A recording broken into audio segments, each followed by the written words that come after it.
Hello, Hello. I'm Alex, And I'm Val. and we are here to talk about a very sad episode. Yes. It's very sad. I'm very sad. This is the problem. If your format is you watch Sopranos, then you come talk about it, I'm going to be sad. Yeah, it's not easy watching these last couple episodes.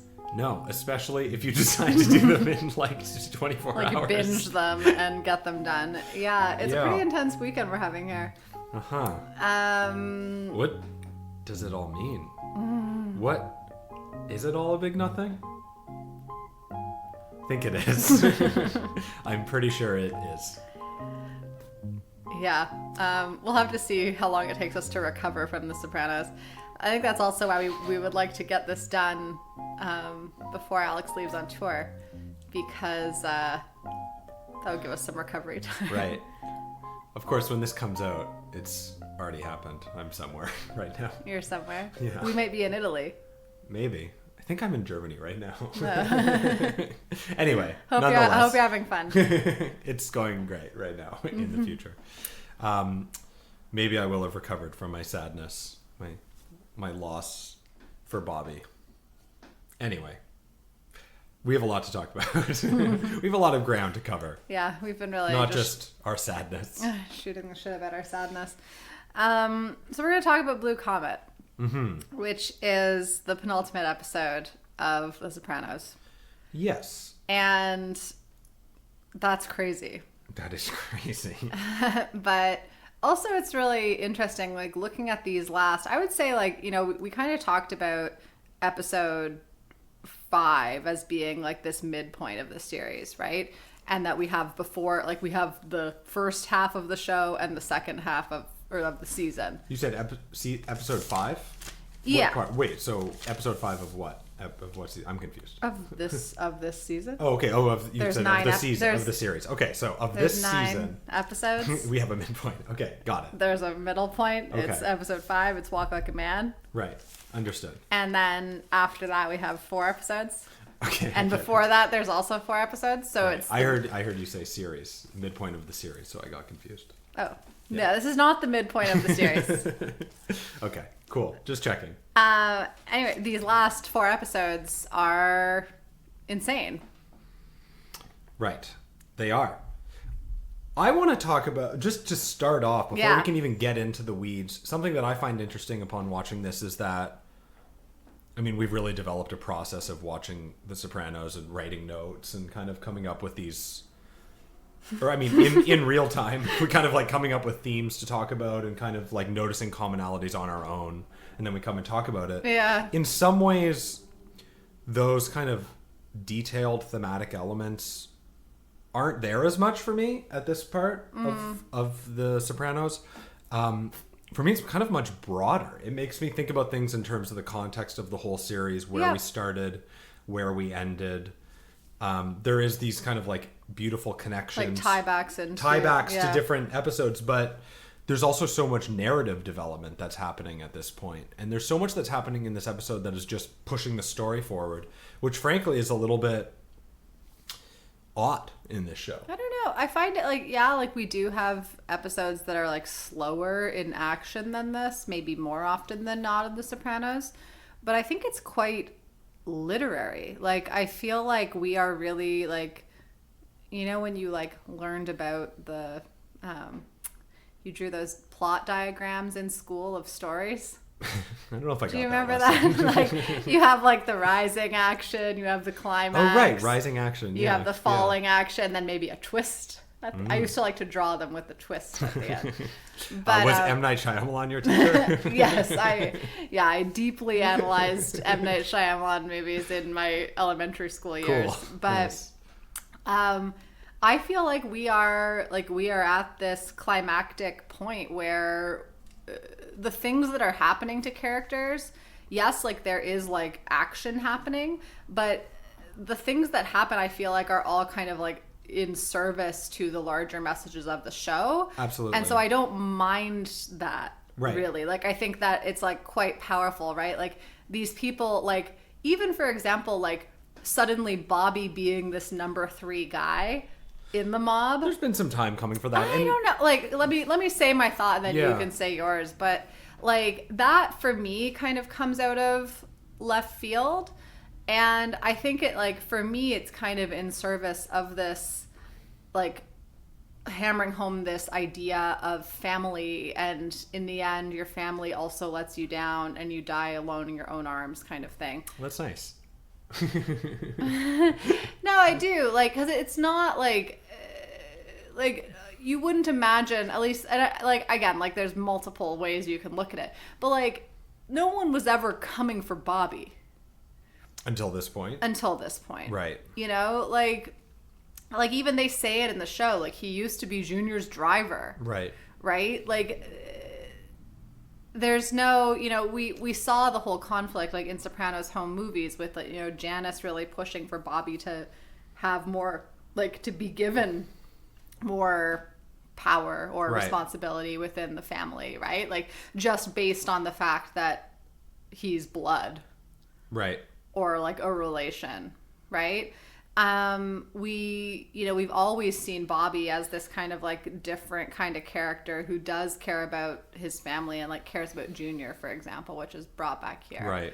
So I do think, like, again, like Tony losing these two characters, like, you know, losing Bobby because now he's dead, but also, you know, Syl is completely incapacitated, right? Like maybe won't wake up. Also losing Melfi because it's over. Losing Melfi because she ended that relationship, right? Like it's all kind of in service of, again, we like the scene we're left with of this episode is Tony alone in a dark room with a gun. Right. And like that's what he has, right? Right. And so I think like we have to go there to really fully explore Tony and the depths of kind of this whatever, like if it's his psyche we're examining, if it's his genealogy we're examining, if it's just like him as a person that we're examining, like this is the thing that's always been kind of ingrained in him, right? And we talked about this last episode that, you know, like this was Livia's philosophy, and this goes back, sorry, we have a stupid cat here. We'll keep that one. We'll keep it. Hopefully she stops. Oh, shut the fuck up. But, you know, like that this is something that is like a prophecy for Tony. Right. Right. And I think like... There's an inevitability to it. Yeah. And so I think, you know, like these episodes, you know, even if we think about like him killing Christopher, right? Like that kind of set this whole thing off into his true self. Right. I don't know. Anyway, so like I agree with you. Like we're kind of very action oriented, and we're very Tony. Like there's a lot going on, but I don't really like. I see it more as like yeah, where we need to go to fully explore Tony, not necessarily. Absolutely. I'm not really necessarily paying attention to like the action of it all. Right. If that makes any sense. I completely agree with you. I think my comment is more about watching this episode is different because there's less minutiae. Yeah, like, it's packed. It's jam-packed. There's all this action, and the questions that I'm asking myself and the things that I'm kind of deconstructing in my head are these bigger picture issues. Agreed. Which is, of course, completely appropriate for the end of the show. It's just interesting because it's different. Yeah. For me, it has a different feel, and there are different kind of connections that are being made. And actually a lot of revisiting of symbols and themes from previously in the show that kind of bring a kind of closure to The Sopranos. Yes. As a series. Yes. Okay. So what do we want to... Oh, now I was looking at my notes and I was like, I was on last episode. Oh, you were on last episode. Dangerous. Yeah. Well... Med school. Too hard. That's what I saw. It's just too hard. That was my notes. Well, one thing, okay. I do think, just as a total aside, I mean, we couldn't do it tonight because you're not wearing proper clothing, but I would like people to see what we look like making this podcast. It's very casual. And yeah, it's very casual. Maybe also like a sped up version of us frantically taking notes, because it is like a very funny process that we follow. Right, yeah. We've kind of got it down now after this like year and a bit. Yeah, yeah, it's very funny. And we hadn't watched the show for a while prior to this viewing. Like, there were things I didn't remember. Like, we were talking about this, like, I didn't remember that, like, it took so long for the stuff to New York to blow up to this level. I forgot that I don't think it was that long, but I guess by our standards, it was long. It was probably, like, 3 years, Actually, that's pretty long. It's pretty long. Yeah, I didn't remember. Like it's one of the longer times. When we watch it, we get pretty wrapped up in it, Right. But like I'm not good. Like you're better at that than me. Like remembering specific kind of events that go on. I don't know, but yeah, you're definitely better at it than me. But I think the thing is, like, it's surprising every time, and I really do think, like, yeah, like last time we watched the show, like whatever 3 years ago, right. 2.5 years ago, we had a lot of discussions about it. We did a lot of reading on it at that time, right? But I really feel like there's a lot that's kind of hitting me fresh. Like Me in too. some of these scenes, I feel like I've never seen before, not because I don't remember them, but just because they do impact me a lot differently right. in each viewing. So there's also just a lot of scenes I feel like I can sense different connections upon new viewings. Like I can sense the maybe kind of the gravity of certain scenes and also the intent behind them a little more, or at least interpret them with a different reading, whether it's correct or not. There's kind of something there. Yeah, it's like a magical show. Again, like, I don't know when the next time we're going to watch it is going to be. It'll be interesting to see. Right. But, like, I know, like, my family also watched The Sopranos, and, different things hit them because they had teenage/young adult children. Right. At the time. Like, there's just different stuff that hits you, I think. Yeah, absolutely. Where do you want to start within this episode? Yeah. Kind of looking at specifically what happens in Blue Comet. I mean, let's talk about, I don't know, this one maybe kind of works a bit more linearly than others. Yeah. But let's talk about, like, Blue Comet first, maybe, to start. Like, sure. So the Blue Comet was a train that ran from New York City to Atlantic City. There's some conversations that I think you know more about it than I do, so I don't know why. I was going to say it's weird that you're telling this story of the Blue Comet, because I'm done. That's my story. Oh, cool. Because I just Googled this briefly and found out that it was a train that ran from New York to Atlantic City basically in the 30s, like from 29 to 41 or something like that. And Bobby in this episode, of course, like, most literally, Bobby is buying this train. Right. It's a collector's piece, right? Like, this is obviously like an old train, and people want to pay $8,000 for it. Right. So, I don't know how expensive trains go for these days. Seems expensive. It seems like it's a pretty important collector's piece. And there's something about it that's important to Bobby, and there's something about it that's important to the guy that's selling it to him. Bobby really wants this train, and they talk about, like, what if that train were still running? Right. And what would that mean for Jersey, and what would that mean for Atlantic City? Right. We also have, Bobby's last words.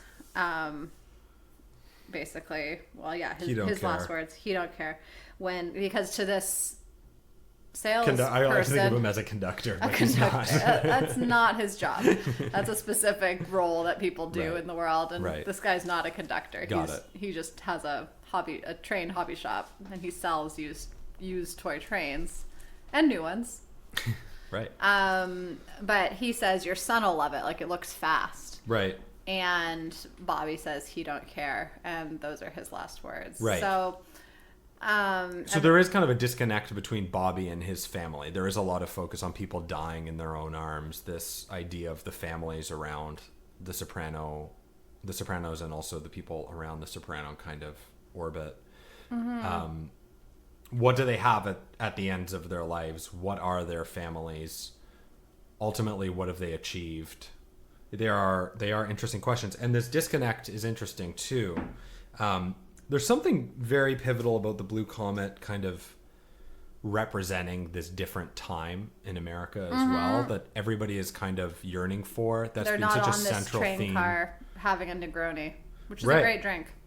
It's been such a central theme of the whole show. Like, I really think about, again, like that cold open at the very beginning of episode 2, season 1, where there's this kind of like discussion about where society has gone.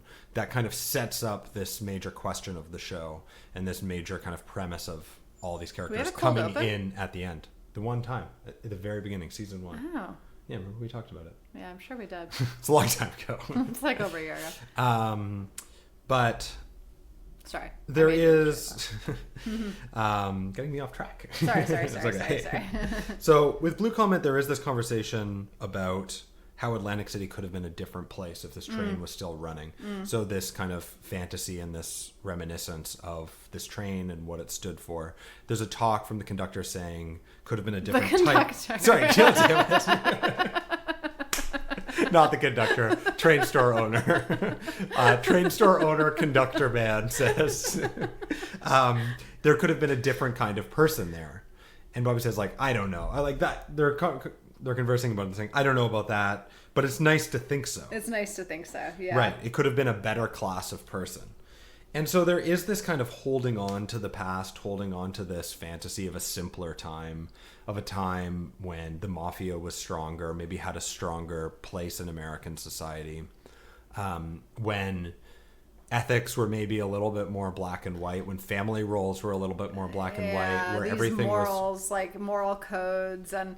We're simpler. Even there was with a yin Phil and yang saying, to like, everything. there's a sword and a something on the table, right? Like, these, like... They make people all wrong. Yeah, but, like, and, you know, I'll go back to that line after. They don't even prick ahead. people. You go ahead. No, I'm that's what you no, like, he says it either has meaning or it doesn't have meaning. Or it either has meaning or no meaning. Right. Right? Like these things that we like carry with us from the past, and kind of like these trains, right? Like the Blue Comet itself, right? Like who cares about these model trains from 29 to 41? Well, Bobby does. Well, yeah, but like... But he's also alone in that. Like there is this kind of isolation in his interest that nobody cares about. Not only does his son not care about it, but it's seen as effeminate by Tony. It's actually not respected. It's actually kind of like seen as a sign of weakness by everyone around him. Janice certainly doesn't care. There's that guy with his sons or son and his friends in the store. Right. When that shooting occurs. Right.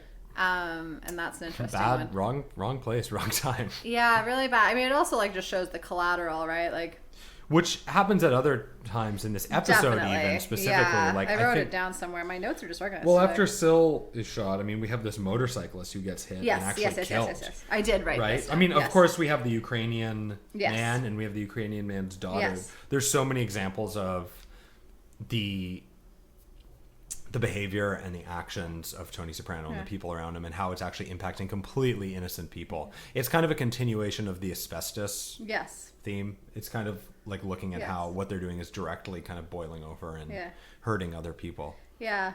I wrote down Syl, motorcycle, collateral damage, boys in store. So I do have that as a note. Great. Yeah, thanks. The thing about Bobby, though, with this, like, we'll come to that collateral damage thing, I think, because that's, like, kind of this show on the whole. But it's interesting, like, Bobby just misses this message to say, like, watch your back and change your habits, right? Not only that, but if he had been the one to go and tell Tony by the pool about Junior, which is seemingly his concern, he would have been there when Syl got there, which is definitely a key moment. Yeah. The fact that Janice goes and tells Tony, which Tony's always kind of criticized of her getting involved on behalf of Bobby. If Bobby had been the one to go, then he would be alive and he would have got the warning. Yeah. The other thing, like, just, again, like, Blue Comets, there's something for me, and I, again, can't quite... I should, like, watch these episodes, think about them, watch them again, then like before we watch podcast. them to sound smarter than me. Yes. Like secretly watch them, then like we watch I said, them. Like it's a lot harder for me to do this, I think, than it is for you. I think it's hard for me too. But I think it's very hard. But there is something we've had a lot in the past 2 episodes, or not a lot, I shouldn't say that. We have had some symbolism about solar systems, the sun, gravity, this gravitational pull. Right.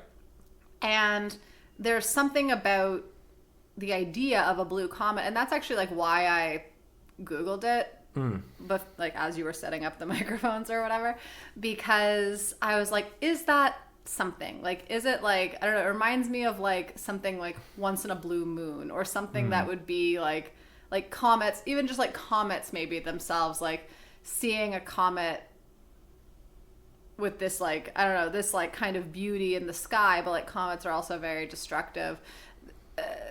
There's something, I don't know, there's something about this, like, I don't know, when I think of, I don't know, and it could just be my own brain, but like when I think of the words blue comet, I do think of like something very rare, or something like that we see passing that's really rare. And I think there is something really special about Bobby as a character in this show. And I think like especially, you know, again, like his concern for other people and his concern for his family is different than the other characters in this show. And so I don't know, like I can't quite put my finger on it again, but there was something, I don't know, just like elicited something, and I don't know where that comes from in me, but there's something really about interesting. That. Yeah. I like it. Yeah. There's also something for me that connects to in Kennedy and Heidi when Tony has done peyote and sees the roulette wheel and talks about how it's the same principles as the solar system. Yep. These kind of celestial objects and this focus on gravity, like you said, and orbit, and potentially like magnetism or something. Comets exit orbits, right? Like that's the thing about comets is they could be floating around in the orbits, but they escape orbits. Oh, I don't know enough about science to know that. Not my specialty. Yeah. And there's something there. Actually, I think there's definitely something there. I mean, that's fascinating because we've talked so much about orbits and like how there is this kind of it's interesting, like there is this kind of orbit around Tony and his actions and how they impact everybody, including this kind of collateral damage element that that's been shown in this episode, but also how difficult it is to get out of that orbit and how much of a pull there is and how hard it is to get out and how ultimately almost nobody does. So if there's a celestial object like a comet that can get out of an orbit and can break out of it, that is interesting. And maybe like that caring about people is what it is, because these people are complete narcissists. They're completely concerned about themselves. They lack empathy and they really lack caring about other people generally. Yeah. And most of the time that they do appear to have feelings for other people, it's rather staged. So if there is somebody with genuine emotion, in some ways that might be like the key to getting out of this. Yeah. In some ways. Although, again, like we see these, you know, kind of like following up from last episode, we see, you know, we get more on Tony and Carmela's reaction to Meadows' choices, for example. And God, like, the worst. So lame. But, like, can you blame her? Like, yeah. I can blame people for acting listen, like that. I am not like on team shit. I'm not on team Meadow. But you know, like girl's been through some shit. Right. And it's comforting. It's comforting to be around the things that are familiar. Right? No, I just mean in terms of Carm's behavior, of like the way that she rationalizes this, saying like, oh, does compassion, patience really come to her? That's what I'm talking about. Oh. That's lame. That kind of behavior is not acceptable. Does compassion, patience come naturally to Meadow? No, and maybe there's justice to it, but Carmela is very upset. Like clearly she did want Meadow to be a doctor. So does Tony. We actually get more of a window into that. That manipulation, that like kind of changing the narrative of kind of discussing it in a way that looks like you're actually happy about it and like putting on these pretenses and then actually going completely against your actual feelings and representing yourself for image is lame. But don't most humans do that? Yeah, totally. But there was a very like irritating way that it was happening in that scene. Yeah, I don't know if that's our last scenes with Artie and Charmaine. Charmaine. I have to say, there's also like, and I've talked about this so much, and there's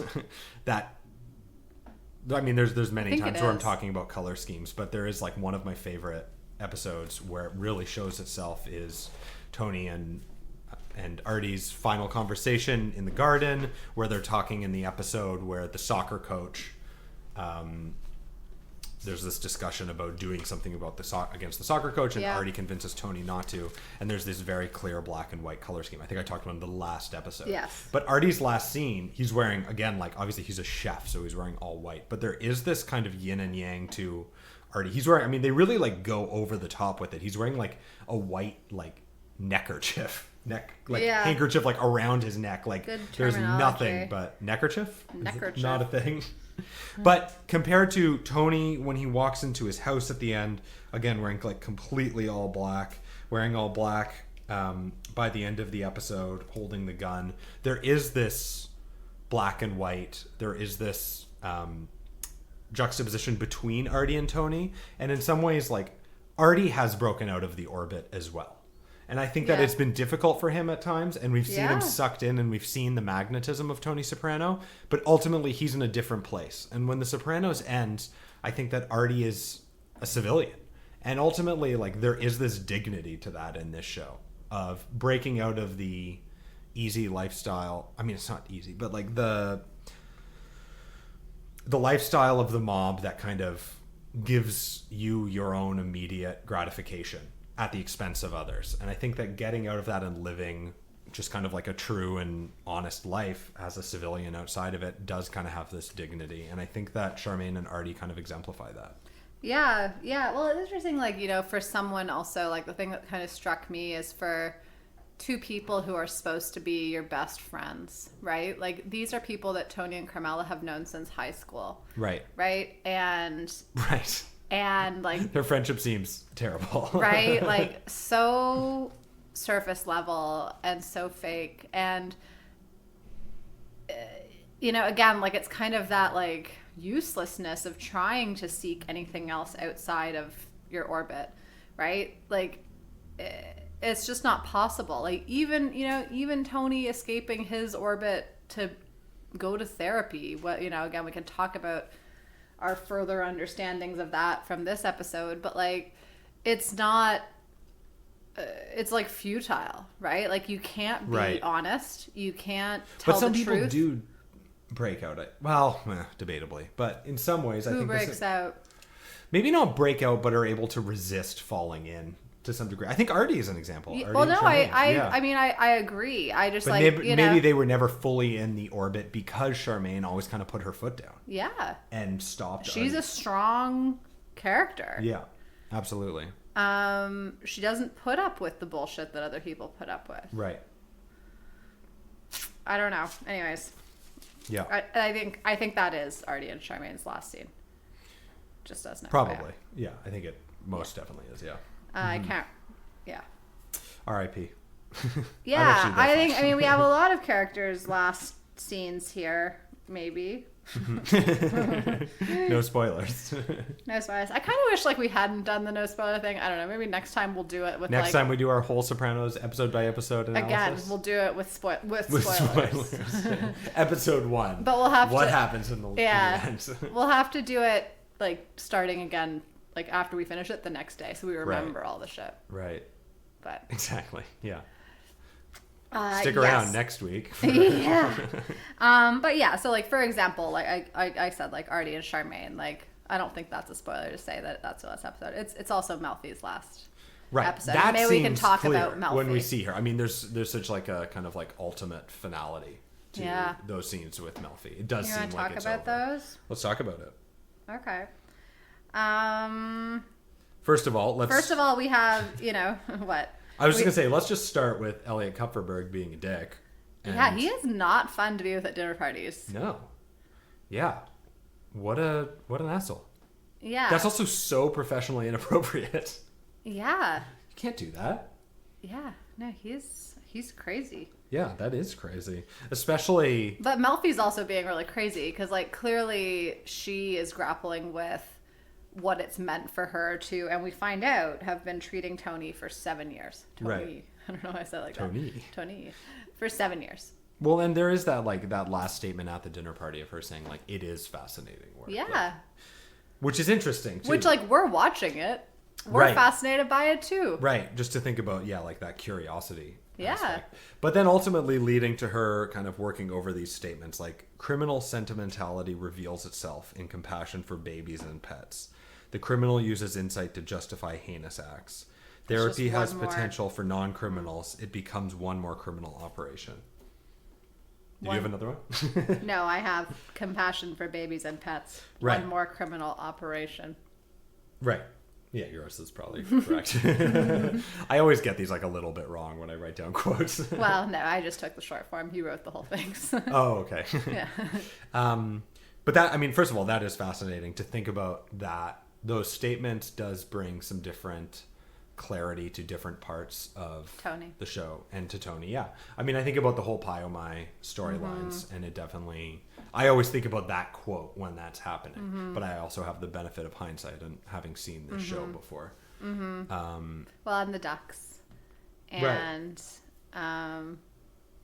you know, even like we saw last episode with like the thing that, you know, sets Tony off is Meadow being with Patrick Parisi. Right. Right? Like he does have this, I mean, babies, okay, but like his own kids are this soft spot for him. Otherwise, do we see an attachment to babies specifically? Babies? Not really babies. Yeah. There's not that many babies in this show. Yeah, I guess his like niece, Nika or whatever. Right. But I mean, the statement, I think that it's just one more criminal operation was pretty strong. Right. Yeah, absolutely. And I mean, we have seen the way that he's just kind of honing his criminal instinct and his skills and his Machiavellian sense to kind of manipulate. Yeah.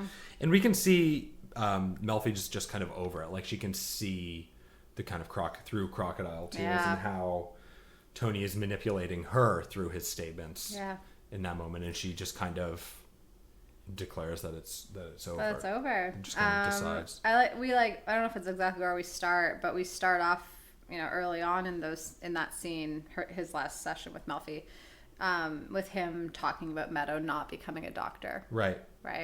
And kind of he sad, says kind of isn't it? sad, and that it's just a nice thing to be, right? And he talks about Dr. Soprano sounding very nice. Right. Like Tony. Very nice. Tony does have these hopes for his children, right? Like he doesn't want for them the life that he has. Right.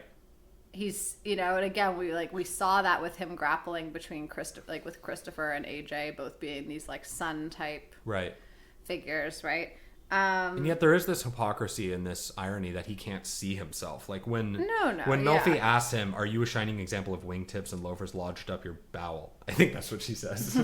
Something like that. Again, my quotes are closed, paraphrased. She's correct. She's absolutely correct. And it seems like a very clear statement. But at the same time, Tony doesn't really seem to have considered that. No. That like this like regimented, hardline parental strategy resulted in all these problems for himself. So why is he relying on it? Yeah. And we've looked at, in the previous episode, like what characters have inherited from their parents. And questioning that. And it's interesting because Tony really is not questioning that in this moment. Even though he's struggling, the irony is just kind of so stark. Yeah. Well, and Melfi kind of calls him out on it. Like, she talks about AJ saying, like, we go from this kid who, like, doesn't care about anything to someone who cares too much. And, like, both are problematic for you. Right.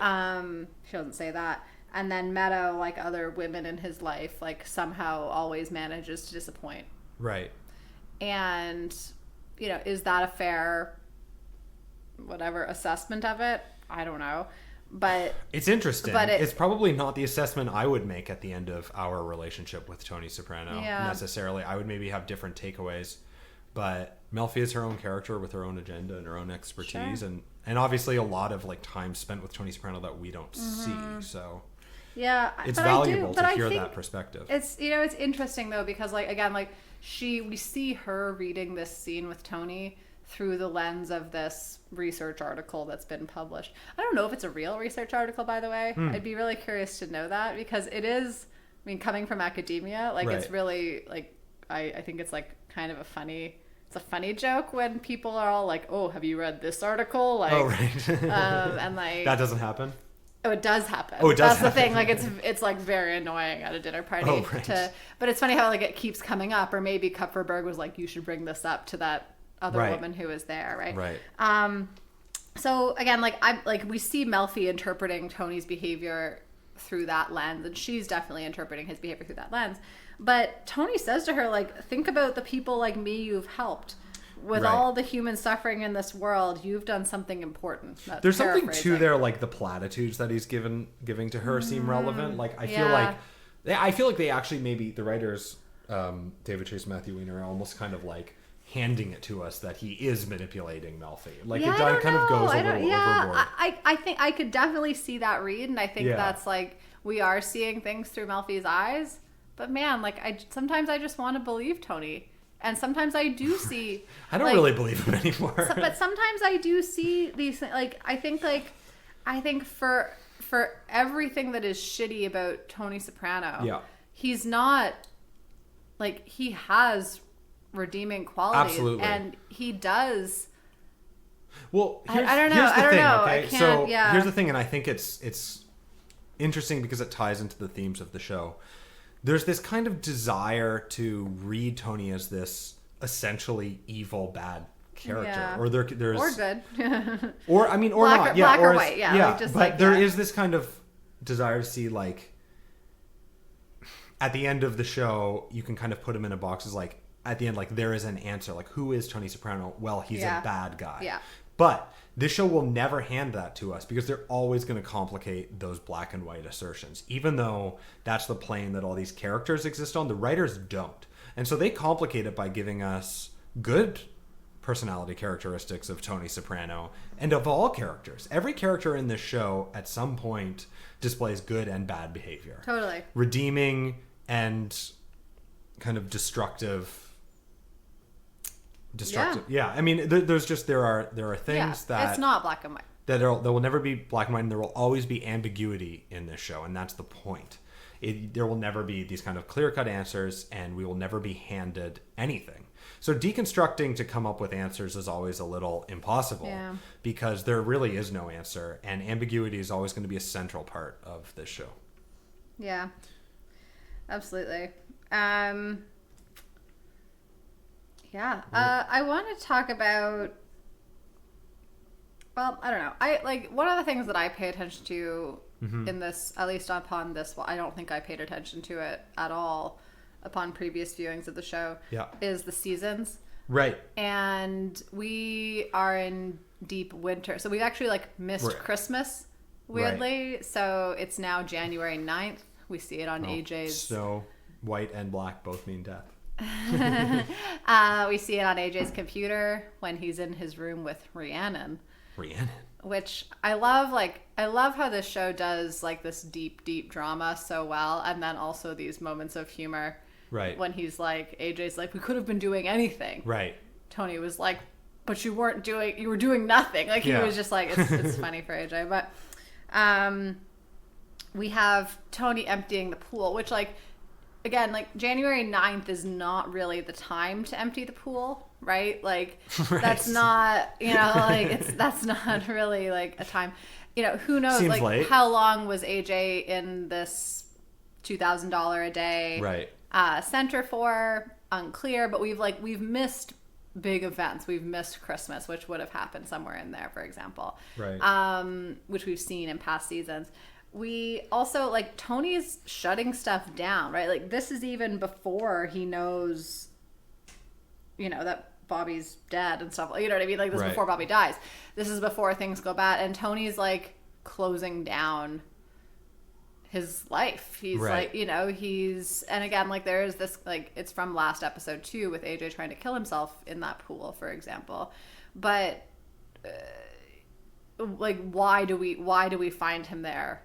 Emptying the pool, and water. There's this water flowing. We start that scene with this shot of the pool hose or whatever, the drainage hose, going down that hill behind their house, right? And this water's flowing out. I don't know. There's something there for me. Oh, there's definitely something there. Yeah, I mean, first of all, we're connecting to the very first episode and where that original symbol came up of Tony with the ducks in the pool. Yeah. And how the ducks, he was so happy about the ducks finding a home in his pool, and it's being drained now. So there is this kind of finality. Also, there is this kind of movement into the final season, a season that in literature and poetry and everything is constantly related to death and the end of people's lives. You disagree? The season? Winter? Oh, yeah. Sorry. Yeah. I thought you were talking about the season of the show. I was confused. Snow means white and black, both death. Both mean death. Yeah. No, for sure. But there's just like this overwhelming symbolism of the end, too, that we're being hammered with. Yeah. And water being related to death is something that happens throughout the show. Obviously, hammered home even stronger with AJ trying to take his life in the pool. But there's something about letting the water flow out, right? Definitely. Like that Tony's not, I mean, no spoilers. Is Tony gonna have that ablution that other bad characters who die in this show, right? Like Great question. Evan Makazian, for example. Like, he's not immersing himself in the water. He's not even really dealing with it. We probably won't ever see him go in any water again. He's letting it just like flow out. Yeah. It's I don't know. Something I think that's water. a great something about water. I think that's a great idea. Something about I characters think that like that idea of themselves. maybe Tony never kind of having that baptismal yeah. relationship with water is really interesting. And because we've seen so many characters with water or kind of like, going through water right before they die, that's fascinating. I actually really like that read. I think that's great. Is it a read or more like just saying random words that I feel like kind of connect to each other? I think it's both. I think it's interesting. Yeah, I mean, again, like maybe when I wake up in the middle of the night tonight, or maybe he's just draining his pool. Totally. Maybe David Chase was lying. Totally. Unlikely. Actually, I will say, if anything, I think that like a randomness of that scene is the least likely outcome. Yeah. It most certainly does signify something. Yeah. And I think there are many different reads. We'd be interested. I mean, let us know your thoughts. Yeah. If you have your own reads, we're definitely curious. We like hearing people's ideas on these things. We really do. More. We got more. More. No, we totally have more. Just to go back to Tony and Bobby and the end of this episode, kind of like talking about maybe this collateral damage. We do have this flashback in this episode, and we use flashbacks very sparingly in The Sopranos. So they definitely hit hard when we do see them. They definitely come across as important. They're important, and we get a flashback to the scene just from this season, right? Just from Sopranos home movies. Exactly. When it's after Bobby's death, and Tony is seemingly kind of grappling with it. Yeah. He's settling. It's when he's settling into the house where they're holding themselves up, right? What is this? Which one? When he has that flashback? Yeah, he has it at the very end. Yeah, okay. As he's getting to the room. And so we have him have this flashback to when he and Bobby are in the boat, and Bobby says, "You don't even hear it when it happens." You probably don't even hear it coming. And then Tony's going to ask your friend in there on the wall. Right. I think that's also interesting, something I hadn't noticed until this time. When we were watching the last episode, I was taking note in episode 7 of the scene between Little Carmine and Tony when they were talking, how there was this deer head on the wall that was kind of framed between Carmine and Tony and was kind of staring at Tony. Which there also was in Bobby's upstate. Right, which is the one that's being referenced in this flashback. But when we saw the flashback, it kind of put that back. I knew that there was something kind of relevant about that and that choice to have that at Satrial's, to have the deer head. But the fact that this flashback happens and that's included in it also seems relevant. There's this focus on death that's so strong. And actually that conversation of Carmine and Tony, they're talking about when Tony went in to beat up Coco, and he's talking about how he should have killed him. And there's this conversation about how he should go to Phil, bend the knee. It is really interesting because we do bring importance. There's this kind of like, we kind of like put that, we put these scenes kind of in bold, I guess, like by having the flashback. And there is this focus now on death, how you wouldn't hear it. Also on this altercation between Tony and Phil. There's this kind of like... Also like dead animals. There's this kind of like dread or foreshadowing or this inevitability that somebody's going to die and we won't hear it. Now Bobby has died, but I feel like it also sets up more that people will die in the next episode. Of course. Spoilers. people are probably going to die in the next episode if you're just watching this show. Not necessarily, but of course, this flashback gets referenced insanely for the last scene of the whole show, and we will revisit that in our next episode. But I had not made the connection to Ask Your Friend in there and thinking about how that relates actually to the last episode and how there's like another piece of connective tissue that I never even really thought about. But that idea of you'll never even hear it coming. The fact that it's said in the first episode and it's actually repeated does make it a very pivotal statement that makes a strong case for how it could be related to the end. We will talk about that next week. Yeah, it's interesting, because the thing we also do know about Bobby has this connection to hunting, right? Like that he is this good hunter, and right. In Sopranos home movies, the animals that Tony is referencing, your friend inside, are these ones that Bobby talked about. Like he doesn't use harsh guns to kill them. He was starting to use bow and arrow. He uses again bow and an arrow. anomaly.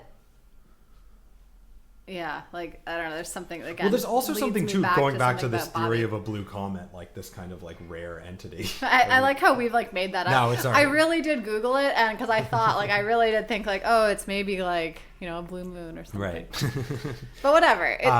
That's how I interpret it. But again, like the ethics behind Bobby's decision to use a bow and arrow for the reasons of it being unsportsmanlike are really interesting and do set him aside from almost everybody else, because everybody else in Soprano world is acting in a way that benefits them immediately and is easy and rewards them. Yes. And Bobby is not doing that at multiple different times. Yes. And so it's even more tragic when he dies.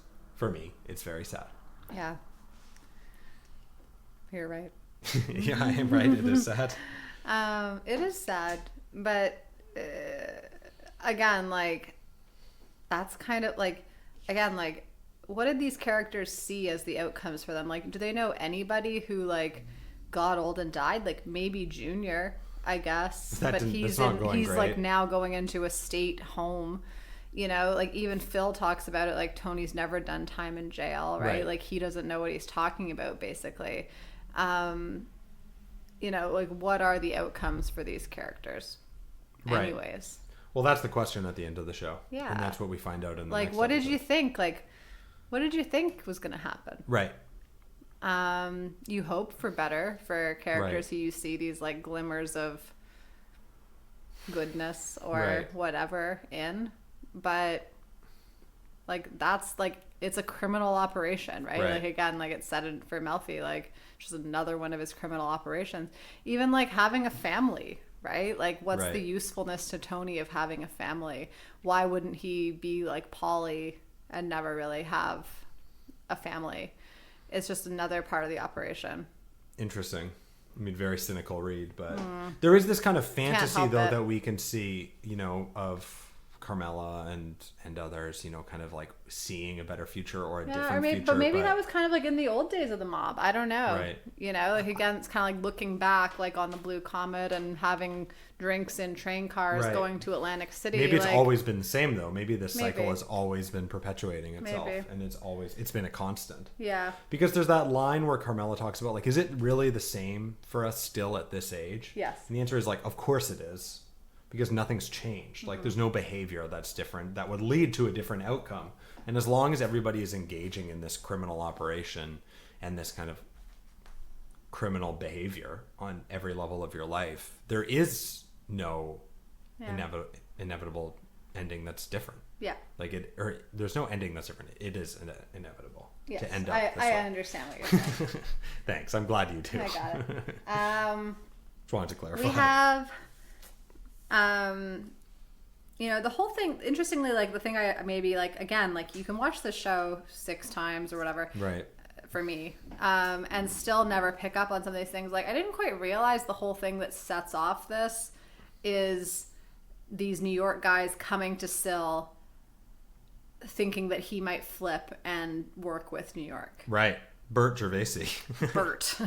Also, I like how that's the first scene we have is getting the newspaper, which is something that we've always associated Tony with doing. Yeah, and there's this guy that we don't know. Well, also in how Tony has said he can't do it anymore because it's too dangerous, right? Yep. And how Bert Gervais does it, and then ultimately he gets garroted right away. So seems like it's pretty dangerous to get your newspaper these days. It really is. But yeah, like I think that's interesting, right? And so we do see like who are these people that stand by Tony, even though it's to their disadvantage, probably in a lot of ways. The other thing that was interesting to me in this episode is like thinking again, which I've thought about at other points this episode of this show, but like how do other people see Tony, right? And so we get insight into how Phil sees Tony, right? He sees Tony as, again, this guy who's like a glorified crew, right? Like no management skills. He's never been in jail. He stepped over his uncle for the position of boss. And I've been thinking about like how, you know, Tony's relationship, like actual like personal relationships with these New York mob bosses really have changed the tune of the relationship between the families, right? And so, you know, like, you know, we Johnny Sack as an example, or, you know, old Carmine, even Lil Carmine, who's a moron. He is a moron. Who's an absolute, I agree. Who's just like the most idiotic character maybe in the show. He's not good at English. No, his word. I mean, it's hilarious. Like I love this show because like like they have a character like that who you take seriously, right? Like he's like he's the son of the boss. Like, you know, like he was a potential candidate for the head of the family. Right. And he's just this complete moron who misuses words all the time. And it's great. It's like, and it's so underhanded.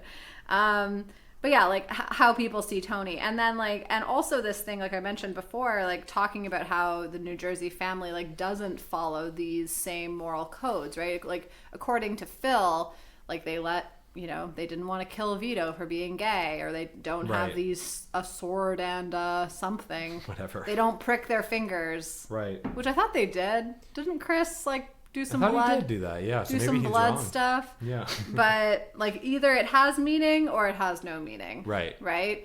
And so this kind of like, you know, interesting moral absolute statement. Yeah. So I thought that was like something that I had kind of forgotten about. Right. Yeah, absolutely. To be honest. Yeah, no, that is really interesting. Yeah. I have some like stray observations. Yeah, I got a bunch of strays. Like they're not like short strays, but some of them are. Anyways, mine are short. I'm gonna flip through some. Great. It's gonna be speed round time. Okay, they're gonna be all over I'm the ready. place. I'm ready. 1, AJ flipping through channels. These are my notes. AJ flipping through channels lands on PBS Iraq conflict. Yeah, End of notes. he's back flipping through channels, right? Like he's still seeking. And we do see, like, you know, the scene where Tony is telling AJ, like, your uncle's dead. Right. He doesn't even tell them, like, Syl is in the hospital, right? Like, he's like, your uncle's dead. And AJ breaks, like, AJ takes it. It's, like, all about AJ. Like, I've been having enough trouble maintaining. Right. You know. Right. And Tony he makes it just about loses himself. it. Well, it's interesting because he also loses it when he sees AJ crying. Mm-hmm. So there is this focus on crying that we've talked about in this show. Well, even because we have Janice saying in the show, she like it's like a, you know, it's in the background of this scene where Tony's emptying the pool, but she says, "Be a big girl, only babies cry." Interesting. When she's leaving her with Carmela, crying is just so taboo for Tony. Yeah. I mean, it's something that is seen as this sign of weakness, and it's interesting that he manipulates it in other characters, like he does with Phil Leotardo. But it really is like that's the last straw for him and AJ. Like when AJ does that, that's when he really kind of goes all out. It's also really interesting how we have AJ flipping through channels again, something we've talked about, this lack of kind of clarity in terms of what his life is or what he values or what he cares about, and how he's flipping through and there's multiple characters flipping through channels. But how he lands on the war in Iraq, which first of all just sets up the time, and I believe that there are these kind of indicators kind of well, I think there's these like indicators of where America was that David Chase puts in. Yes. That is related to the themes and ideas of The Sopranos that have taken us from the beginning in the late 90s to this time in, I guess, 2007. And there are these kind of like small commentary on the Iraq War and the Bush presidency that are kind of like reflecting on the time that it was made. But the interesting thing is where that goes in the next episode, and we'll talk about it. But that's interestingly how Made in America, so much of it focuses on AJ thinking about joining the army.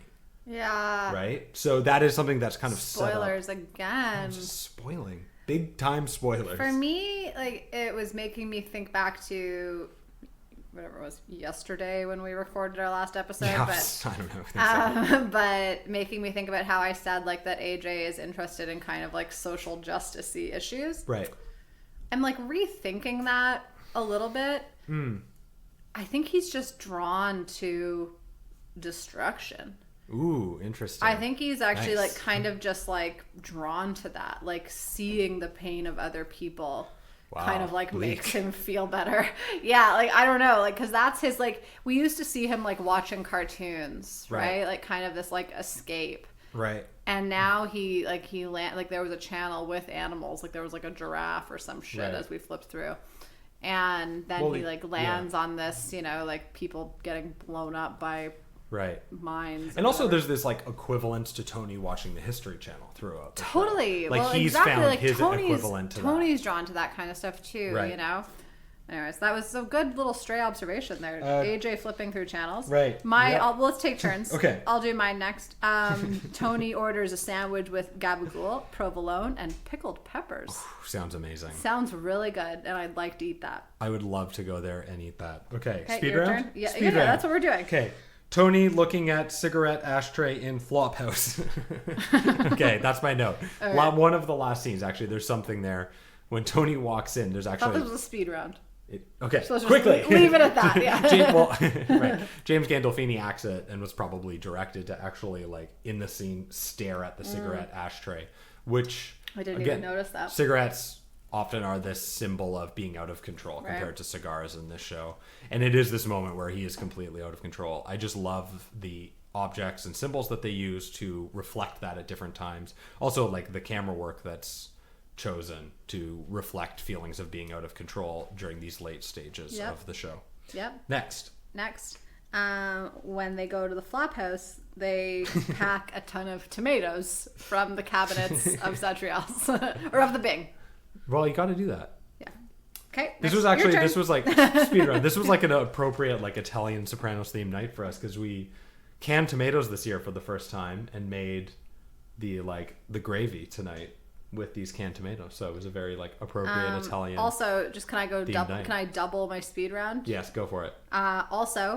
We go by Flatbush Bikini and Waxing Shop. We do. Very close to us. Very exciting. Which I don't know if it's a real place, but it's in our neighborhood. And I like to think about Phil Leotardo and the New York guys living in Flatbush with us. You like that. You would like them to be our neighbors. I like our neighborhood even better now, realizing that. When we watched it last time, I don't think we knew about Flatbush. Right. Last time, we were living uptown. Yeah. Yeah, exactly. So now we know. Now we know. Knowledge is power. Next.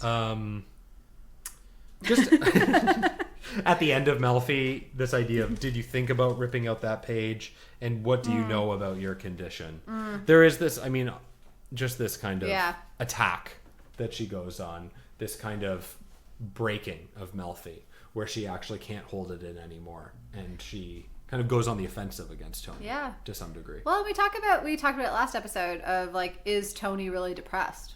Great question.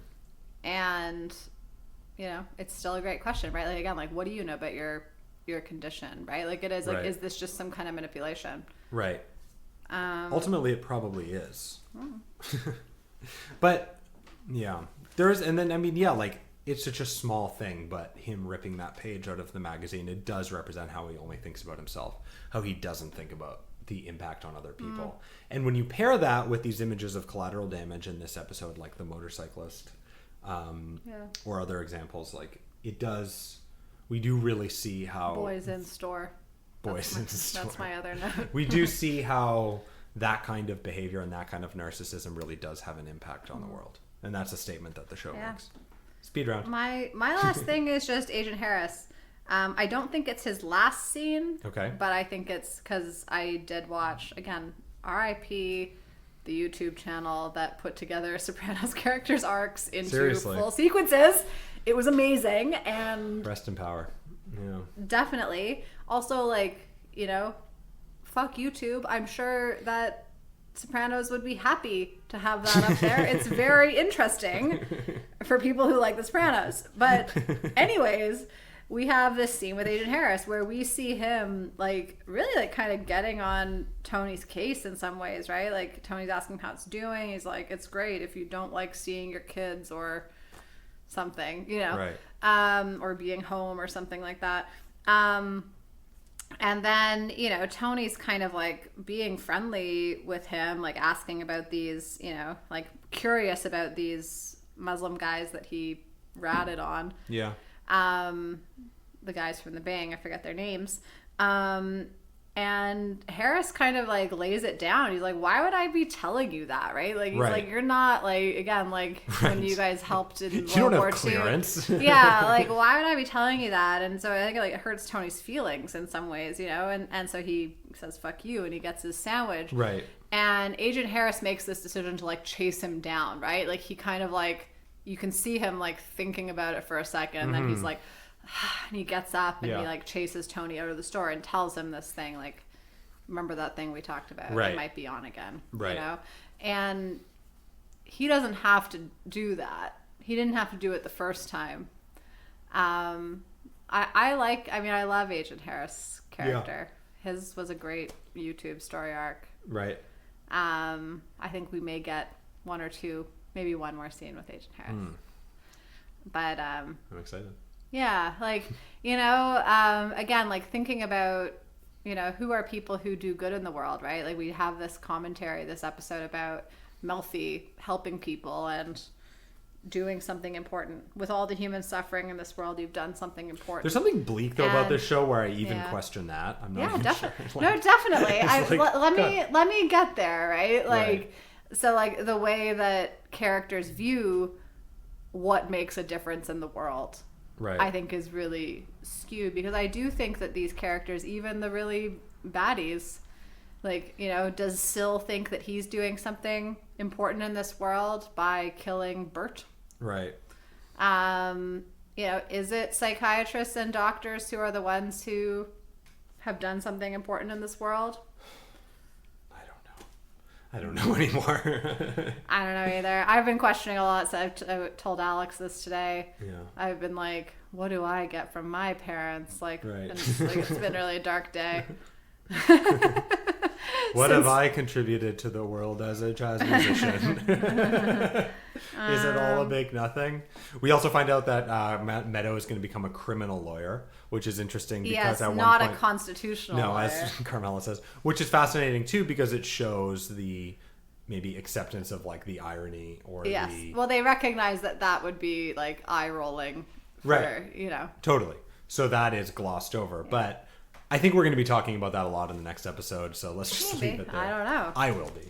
The fact of, for me, Meadow going into criminal law at the end of the show is very relevant and really does provide some closure to her character arc. And we'll talk about it next time because we've talked about a lot so far. Yeah. Next time is good.